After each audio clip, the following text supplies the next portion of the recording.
We've looked at improper integrals involving infinity. Now I want to look at another type of improper integral, and that's when we have a discontinuity in our interval.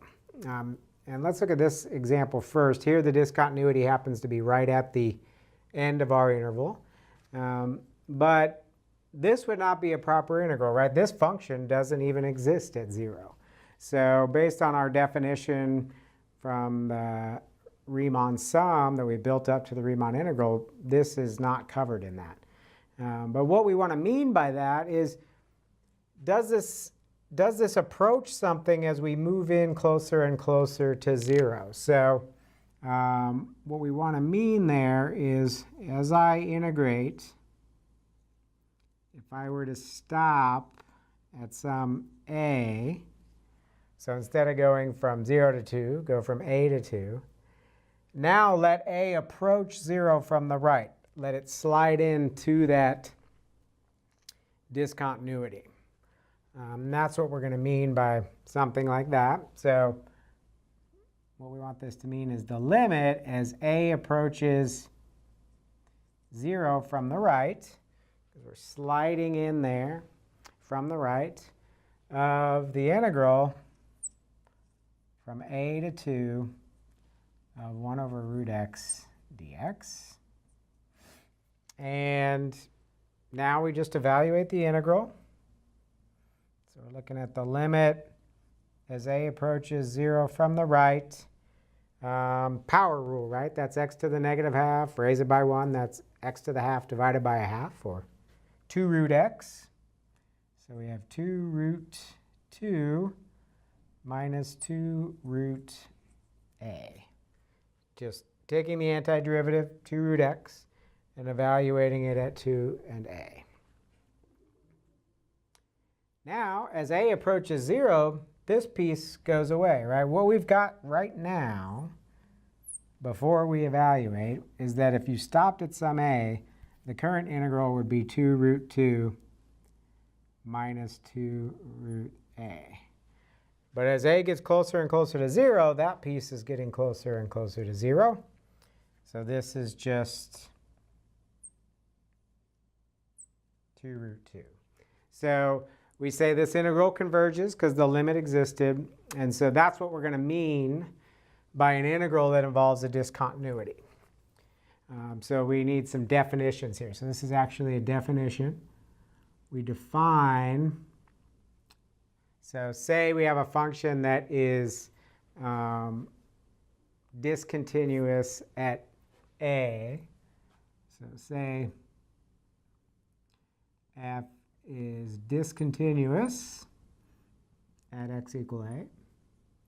So then what we mean by the integral from a to b of f of x dx is exactly what we did here. Instead of, since it's discontinuous at a, we're going to approach it from the right.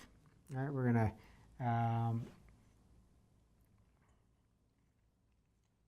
we have to call this, let's call this c. We're going to have to slide c in to approach that value a from the right. C to b f of x dx. So instead of going from a to b, we're going to go from c to b, and c is going to approach a from the right. Now, if it was discontinuous at the top limit,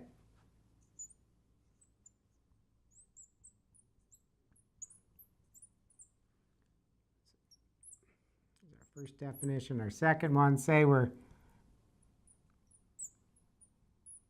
discontinuous on the right-hand side, we would want to approach from the left. So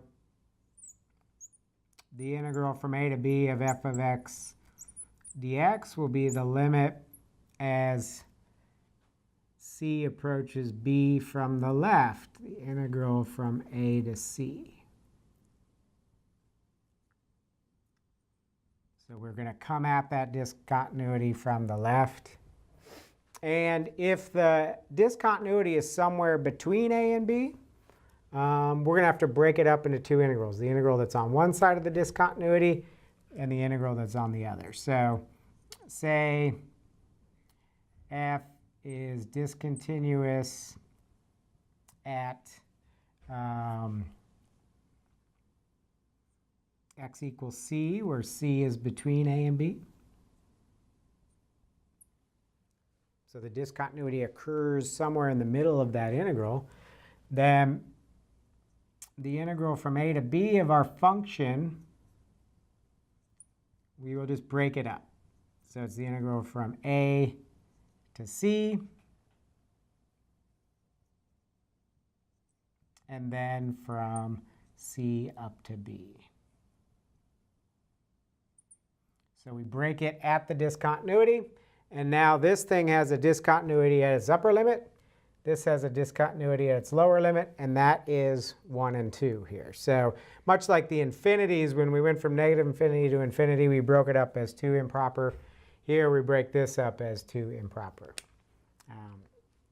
So we're going to have to be a little bit careful now. In the past, if you were given an integral that looked like that, you wouldn't think twice. You'd just integrate it, because we never gave you an integral where the function wasn't defined. But now we have to be careful. When we start off with an integral, we need to inspect that interval and ask ourselves, is that function continuous on that interval? If not, we're going to have to approach some stuff with limits.